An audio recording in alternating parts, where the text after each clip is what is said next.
Soy Nova, esto es Ready Shores, y lo que estás a punto de escuchar es la historia de Jacob.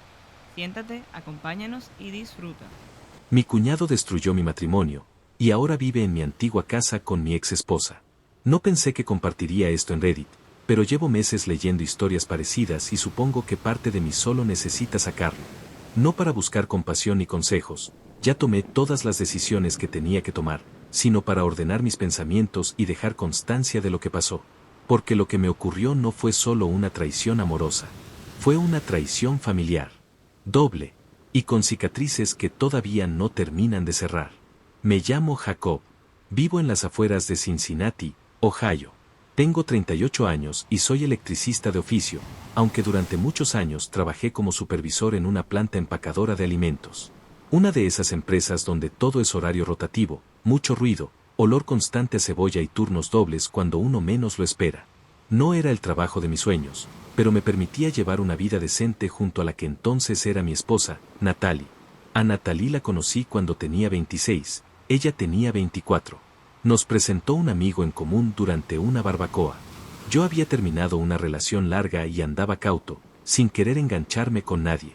Pero ella era distinta, práctica, inteligente, con un sentido del humor negro que me descolocaba y encantaba. No era la típica chica dulce ni risueña, y quizás por eso me atrapó. A los 6 meses estábamos viviendo juntos. A los 2 años nos casamos en una ceremonia sencilla, con apenas 40 personas y un DJ que puso más bachata de la que debería. Pero fue una buena noche. Una de esas que uno guarda como postal mental. Natalie trabajaba como administradora en una clínica dental.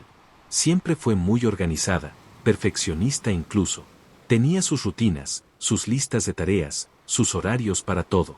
Y aunque a veces eso chocaba con mi naturaleza más relajada, funcionábamos bien. Al menos, eso creía.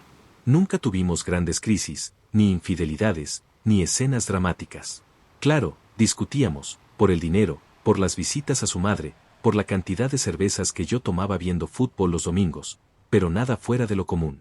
O eso pensé, porque lo que nunca vi venir fue que el verdadero problema, la verdadera grieta, estaba justo dentro de su familia. Específicamente, en su hermano menor, Travis. Travis tenía 5 años menos que Natalie. Nunca trabajó más de 6 meses en el mismo sitio. Era el tipo de persona que siempre tiene una nueva idea, un nuevo proyecto, un nuevo plan para hacerse rico sin esfuerzo. Lo conocí cuando aún era un veinteañero inmaduro, metido en criptos sin saber cómo funcionaba, o vendiendo suplementos naturales que él mismo no tomaba.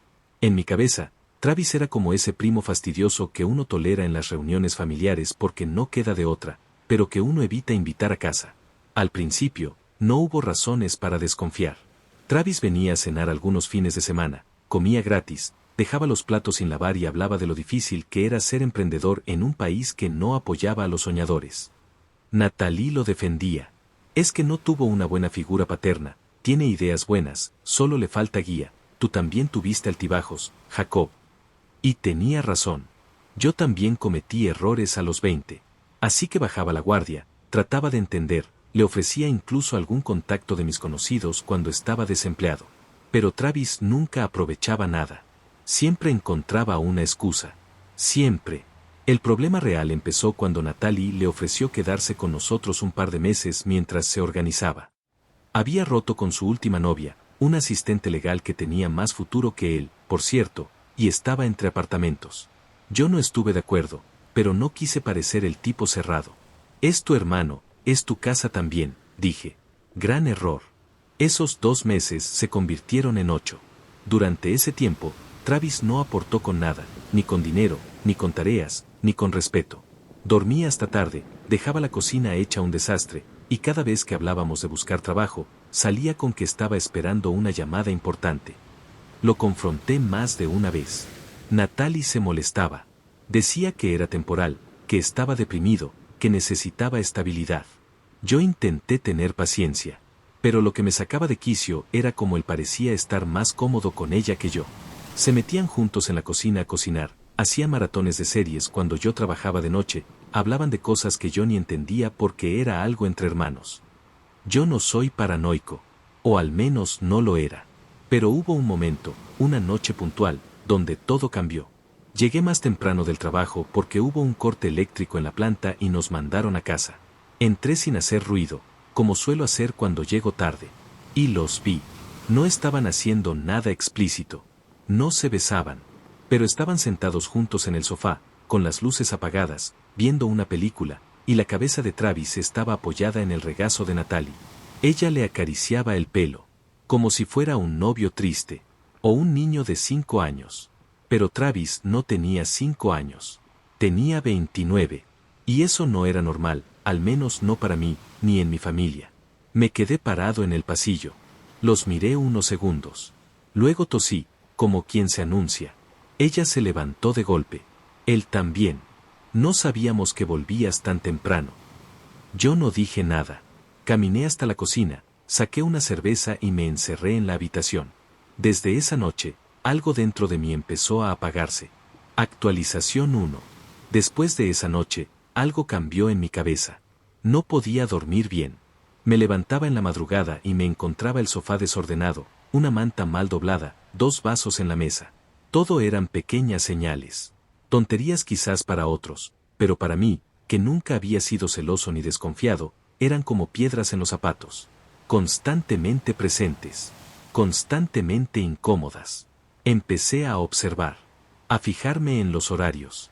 En los mensajes. En los silencios. En cómo ella soltaba risitas cuando él le hablaba desde la cocina.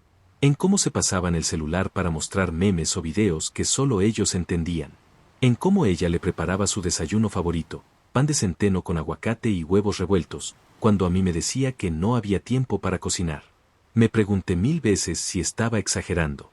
Si de verdad creía que mi esposa, mi compañera de tantos años, podía estar traicionándome. ¿Y con quién? ¿Con su propio hermano? No. No era posible, era una locura solo pensarlo. Eso sería grotesco, incestuoso, pero Travis no era su hermano de sangre. Eso lo descubrí después, por cierto.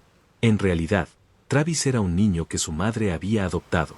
Se criaron juntos desde niños, sí, pero técnicamente no compartían ni una gota de sangre. Ese dato, irrelevante en cualquier otra circunstancia, se volvió un detonante en mi mente. La cosa explotó un martes por la tarde. Yo había salido temprano de una inspección de seguridad en una subestación. Tenía la camioneta de la empresa, y estaba a solo 20 minutos de casa. Decidí no avisar. No por desconfianza, me dije, sino porque quería sorprender a Natalie con algo de comida tailandesa de nuestro sitio favorito. Llegué a casa con las bolsas en la mano, la puerta principal sin llave, todo en silencio. Silencio total. Algo raro, considerando que a esa hora Travis normalmente estaba con música a todo volumen en su cuarto o discutiendo por teléfono sobre sus proyectos. Crucé la sala, pasé el pasillo. Cuando llegué a nuestra habitación, sí, nuestra habitación, la puerta estaba apenas entornada. Y los vi. A los dos. Ella, semidesnuda, cubierta por una sábana hasta la cintura. Él, saliendo del baño, con solo una toalla envuelta en la cintura. Se detuvieron al verme. Congelados. Como si el tiempo se hubiera detenido también. No recuerdo haber gritado. No recuerdo haber tirado nada. Solo sé que dejé las bolsas caer al suelo. Los miré. Y me fui. Dormí esa noche en la camioneta. Me desperté a las 4 de la mañana con el cuello destrozado, las piernas entumecidas y un frío que me calaba los huesos. Pero dolía menos que lo que había visto. No volví a casa por una semana. Durante ese tiempo, Natalie me mandó mensajes. Llamadas. No lo negaba. Pero tampoco lo explicaba. Decía cosas como no fue lo que crees o yo tampoco entiendo qué pasó. Travis, por su parte, desapareció. Se fue de la casa. No volví a saber de él durante un tiempo. Pero sabía que volvería. Siempre vuelve. A los 8 días, acepté verla. Nos encontramos en un parque. Ella lloró. Dijo que lo que pasó fue un error, que se sentía confundida, sola, desatendida. Que Travis había sabido escucharla cuando yo solo trabajaba. Que no fue planificado. Que no lo volvería a ver. Que no significaba nada. Las mismas frases repetidas que probablemente muchos han escuchado. Solo que en mi caso, la herida no solo era por el engaño, sino por la identidad del otro. Pasaron semanas, meses. Nos separamos, pero no nos divorciamos. Al menos, no legalmente. Yo alquilé un pequeño apartamento cerca del trabajo. Intenté volver a armar algo de vida, pero no dejaba de pensar en ella. Y en él. Aquí viene la parte que probablemente muchos no entenderán, o me juzgarán por ella. La perdoné. O al menos fingí hacerlo. Fingí que podía olvidar. Fingí que podía comenzar de nuevo. Lo hice por muchas razones. La principal de todas es porque aún la amaba. Porque no quería tirar por la borda 8 años de matrimonio. Porque nuestros amigos en común me decían que no podía rendirme. Porque mi suegra, la madre de ambos, lloró cuando le conté. Me rogó que no destruyera la familia. Me pidió que pensara en Natalie, en lo sola que se había sentido. Que Travis era solo un inmaduro confundido. Y porque, en el fondo, parte de mí quería venganza. Pero no una venganza de gritos ni golpes. Quería que pagaran, de otra forma. Así que volví. Volví a casa como un hombre diferente. Un hombre que ya no confiaba. Un hombre que sonreía por fuera, pero hacía cálculos por dentro. Me convertí en un actor. El papel era claro, el esposo arrepentido que perdona, que reconstruye, que intenta, pero lo que venía, era otra historia. Actualización 2. Volver a casa fue como meterme voluntariamente en una jaula donde ya no quedaban ni barrotes ni llave. Solo costumbres y una calma fingida. Natalie me recibió con los ojos húmedos, los hombros vencidos por una culpa que yo ya no quería consolar. Me abrazó y me pidió una oportunidad para enmendar lo que había roto. Asentí. No dije nada más. Ya no era el mismo hombre que se fue una noche con el alma hecha trizas. Ahora era alguien dispuesto a recuperar, pero no el matrimonio, sino su propio equilibrio. A cualquier costo. Comenzamos una supuesta nueva etapa. Fuimos a terapia. Nos tomamos fotos en una cena familiar donde todos nos miraban como si hubiéramos logrado un milagro. En mi trabajo, mis colegas me celebraban por haber sido fuerte y maduro, por no haber tomado decisiones drásticas. Algunos, incluso, me decían que ellos no habrían tenido la capacidad de perdonar una traición así. Me palmeaban la espalda, me daban cerveza, me llamaban ejemplo de templanza. Lo que no sabían es que yo estaba coleccionando cada palabra, cada momento, para lo que vendría después. Natalie, por su parte, intentaba. Eso se lo reconozco.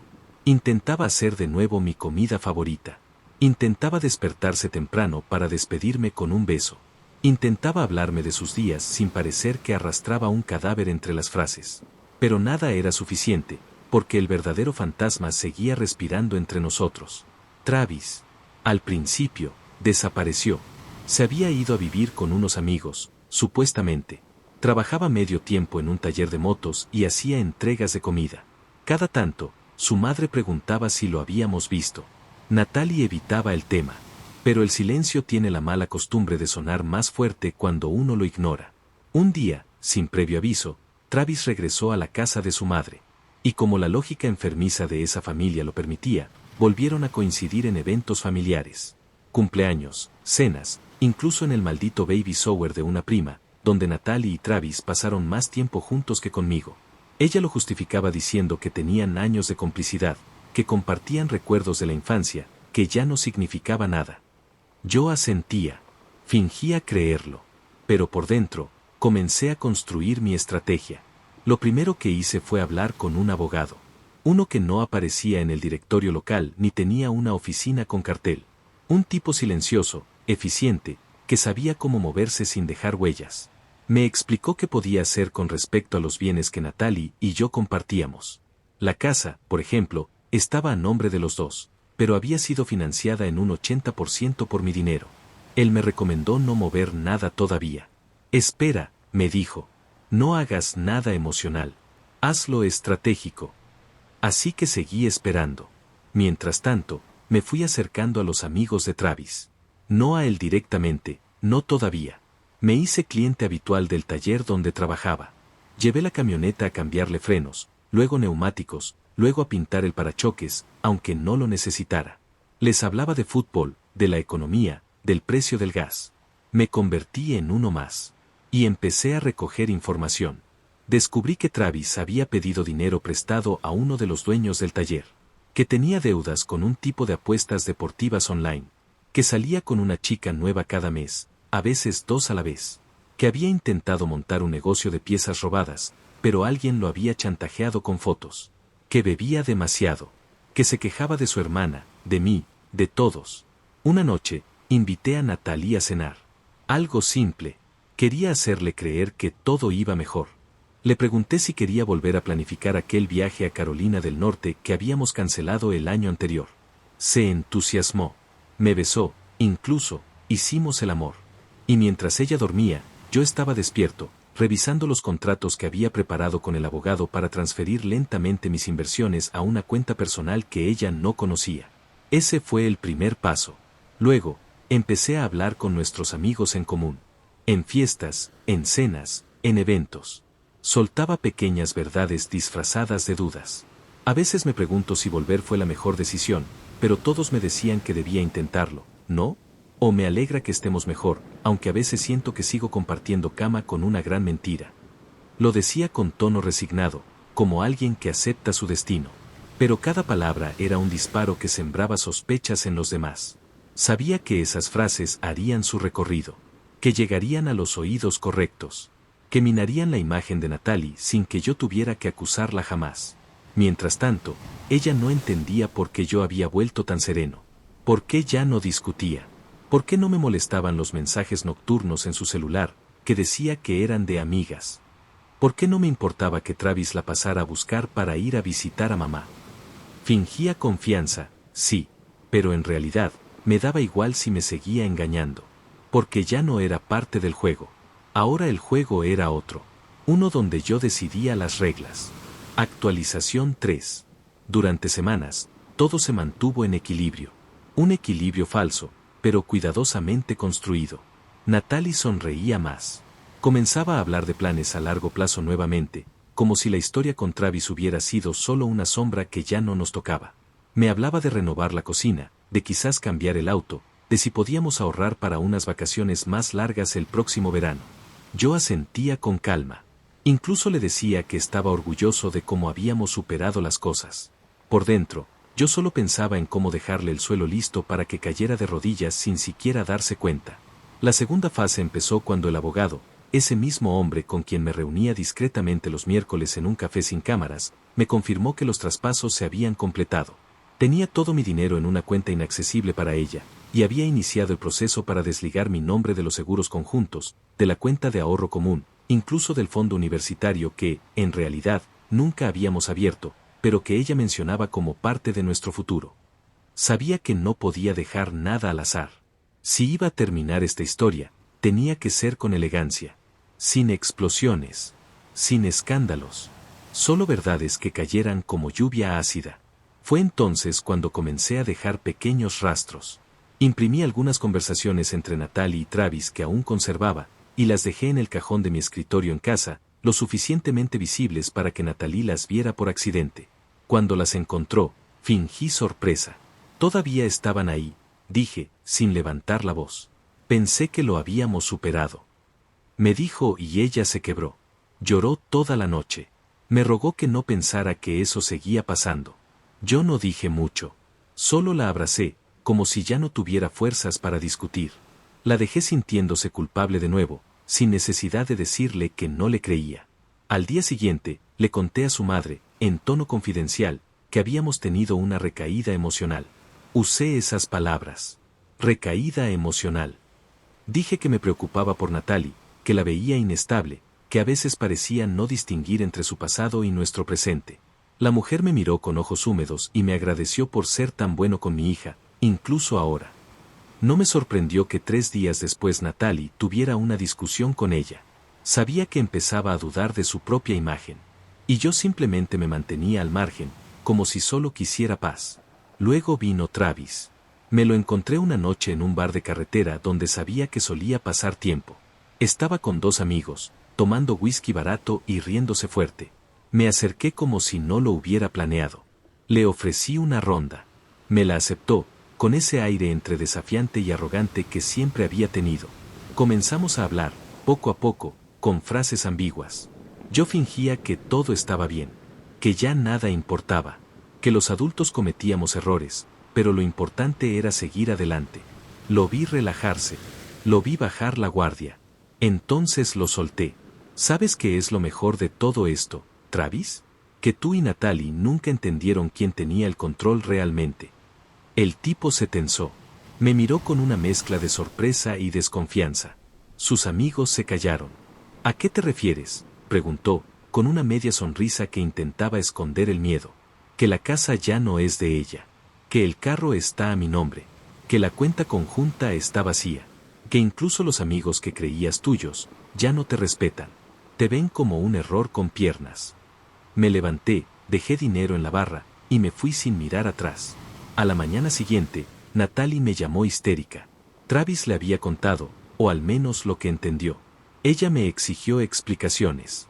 Le dije que estaba cansado, que ya no podía seguir, que quizás lo mejor era que nos separáramos definitivamente. Solo hubo un silencio al otro lado de la línea. Sabía que yo estaba diciendo la verdad. Esa tarde, le envié los papeles del divorcio. Ella intentó hablar conmigo durante semanas.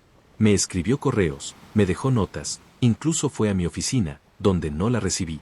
Dijo que estaba confundida, que no entendía qué había pasado. Yo solo respondí una vez, con una frase breve. Perdonar no significa olvidar. Y a veces, perdonar es solo la forma más elegante de preparar una despedida. Mientras tanto, Travis desapareció de nuevo.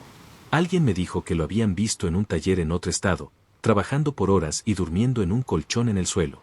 Dicen que bebe más, que se pelea con todos, que ya nadie lo contrata porque tiene fama de ladrón y poco fiable. Nunca me alegré de su ruina, pero no hice nada por detenerla, ni era mi responsabilidad. Natalie se quedó en la casa un tiempo, mientras se organizaba. Finalmente la vendimos, porque no podía sostener los gastos. Me mudé a una ciudad diferente. Conseguí otro empleo, más pequeño, más tranquilo. Compré un departamento para mí solo. Volví a leer, a cocinar, a ir al cine solo. Volví a ser alguien sin peso en los hombros. Pero la historia no termina ahí. No todavía. Actualización 4. Pasaron 2 años. Pensé que el tiempo lo curaba todo, pero no fue exactamente así. Lo que hizo el tiempo fue enseñarme a vivir con las cicatrices. Aprendí a no odiar cada vez que escuchaba su nombre, a no repasar la traición cada vez que pasaba cerca de un lugar donde solíamos ir. Me reconstruí sin romanticismo, sin fórmulas mágicas. Solo con días que se volvieron semanas, y semanas que dejaron de doler. No supe mucho de Natalie durante ese tiempo. Alguien me dijo que había intentado empezar un negocio pequeño, algo con productos orgánicos, pero que no despegó. También escuché que se mudó con su madre y luego con otra pareja, aunque no estoy seguro de eso. De Travis, menos aún. Supe que estuvo en rehabilitación brevemente, y que luego desapareció del radar de casi todos. Yo seguí con mi vida. Volví a salir con alguien, una compañera de trabajo muy distinta a Natalie. Serena, tranquila. Pero fui honesto desde el principio, no estaba buscando reconstruir una historia igual. Solo quería compartir la paz que tanto me costó. Ella lo entendió y me hizo mucho bien. Entonces, un día cualquiera, sonó el timbre de mi departamento. Era un sábado. Tarde. Llovía. Abrí la puerta con desgano, y ahí estaba, Natalie. Había pasado tanto tiempo que por un momento no la reconocí. Tenía el cabello más corto, sin maquillaje, con una chaqueta que goteaba agua. Sostenía algo en la mano, una carpeta manila, gruesa, de esas que uno usa para papeles importantes. Me pidió solo 5 minutos. Dudé, pero asentí. Entró, no se sentó. Me dijo que había intentado no venir, que se había prometido a sí misma no buscarme más, pero que había algo que necesitaba dejarme. Abrió la carpeta y la puso sobre la mesa. Eran copias de correos, notas manuscritas, registros bancarios, y algo que me heló la sangre, mensajes entre Travis y un tercero, con fecha anterior a mi descubrimiento. Nunca fue solo una infidelidad, dijo ella. Fue un plan. Travis, según esos mensajes, la había manipulado durante meses. Hablaba de cómo convencerla de que yo era distante, de que ella merecía más atención, más pasión, más vida. Había armado una red de falsas preocupaciones, incluso con amigos en común, para hacerla sentir vacía, y luego llenarla a él. Era metódico, frío, quirúrgico. Caí en su juego, me dijo. Y después, me enamoré, sí, pero de una versión de él que ni siquiera era real. Cuando tú te alejaste, él empezó a mostrar quién era de verdad. Me gritaba. Me culpaba por todo. Me decía que lo había arruinado todo por no quedarme contigo un poco más, por no sacarte más cosas. Me miró. Había lágrimas, pero no súplica. Solo una necesidad profunda de que yo entendiera algo. No vine a que me perdones. Solo vine a cerrar mi parte. Le devolví la carpeta y le dije que se la quedara. Que no necesitaba pruebas para saber lo que valía. Le deseé suerte. Ella asintió, se despidió con una media sonrisa rota, y se fue. Esa noche dormí profundamente. Y por primera vez en mucho tiempo, el pasado no me atormentó. Soy Nova, esto es Ready Shores, y lo que estás a punto de escuchar es la historia de Jacob. Siéntate, acompáñanos y disfruta.